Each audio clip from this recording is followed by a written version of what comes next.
This is Sandman. This is part of the story, or the story I should say, that I was trying to get you to know last night.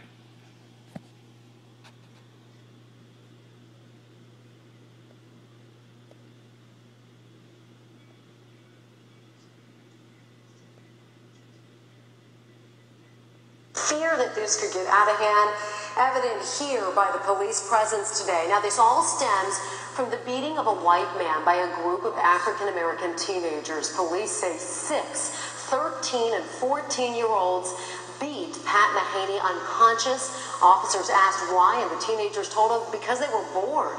The court battle in just a moment, but first tonight we want to get to News 5's Brian Cameron joining us live with the very latest on today's rallies. Brian?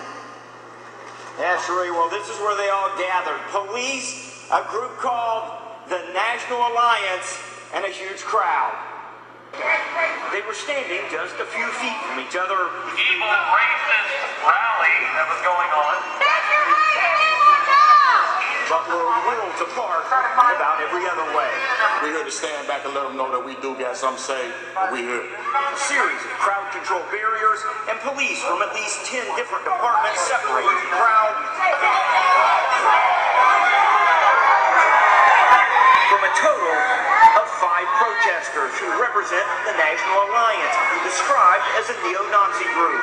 Be made more clear to the white population of this country. The leader, Robert Ransdell, spent 2 hours speaking through a bullhorn, most of it attacking the media and saying he's not a white supremacist. Go away! And despite being shouted at most of the time, afterward, how do you think it went, Robert? Went great. Got to tell people how much liars and deceivers you guys are. At the same time as this, a counter rally about a mile away at the city center called Unity in the Community. It was a really good time. We partied, we line danced, we had hot dogs. It was a good time.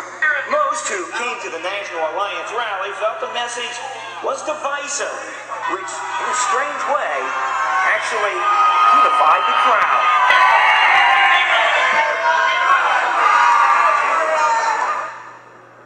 Now, the main concern for the police here was make sure that everyone was safe, the people in the crowd and the people they were protecting who had their message out here. And as far as that went, there were no injuries. They'll call that part of it a success here. Reporting live, Brian Hemrick, News 5. Brian, thank you. And See, that's what I'm talking about. Getting rid of that bullshit. That's all we got to know. That we getting rid of that bullshit. 5 of them motherfuckers, like damn near maybe 500 motherfuckers down there. But I'm glad that y'all showed that support. Like I said, I don't care if you white, black, red, yellow.